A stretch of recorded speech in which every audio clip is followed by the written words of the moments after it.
Hey everybody! So this video is walking you guys through your second essay assignment, and in this unit we actually combined the Enlightenment movement and the Romantic movement together. So you studied a lot of different texts by a lot of different authors within these different genres of writing. So you've looked at letters, poetry, foundational texts, legal documents, etc. And they were really connected by these different ideas of the Romantic and the Enlightenment movements. So what you're going to do is choose one of the works that you read in this unit and analyze that in relation to the movement it's associated with. So make sure you clearly identify which text and which movement you're focusing your analysis on, and then look at how that work portrays certain concepts or ideals relative to that movement. So basically, you're going to look at how Romantic elements are present in something like Poe or Longfellow, or how Enlightenment elements are present in any of the other authors. So again, the topic is broad, and I want you to choose the authors and works and movement that you most enjoyed, that you feel you have the most to say about. So choose what's most interesting to you. Make sure that you are clearly identifying the elements of that movement, so the specific ideas or beliefs of that movement, and then explore how the text does, or maybe even does not, fit with those certain elements. So you do need to have at least one credible source of your choosing to support your analysis. Things like PBS or biography.com, all of these are really good sources. What you probably don't want to use is things like Wikipedia or 123helpme.com or gradesaver.com. None of those are going to work.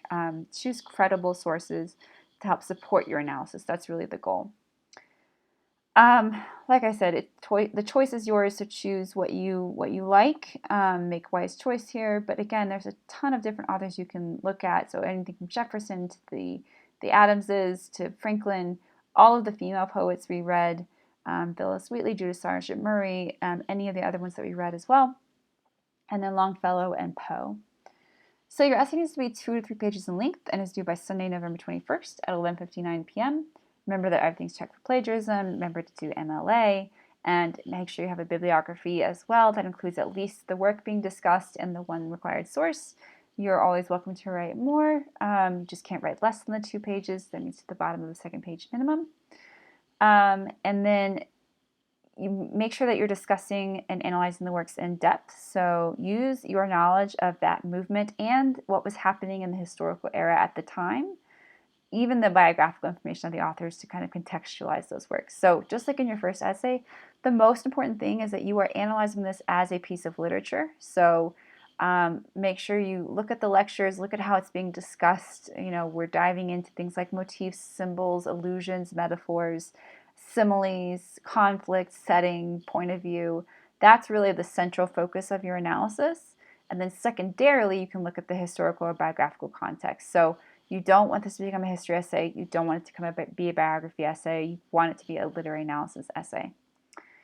And then again, make sure you have credible sources. So make sure you have complete development of the argument centered around the principles of the movement. That's really important. Show me that you understand that movement, that you understand the principles of that movement.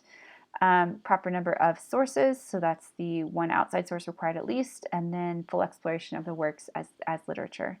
Good evidence to support your claims. So again, as always, bring in lots of good quotes from the source material, from your primary and your secondary sources, to show your audience what you're talking about.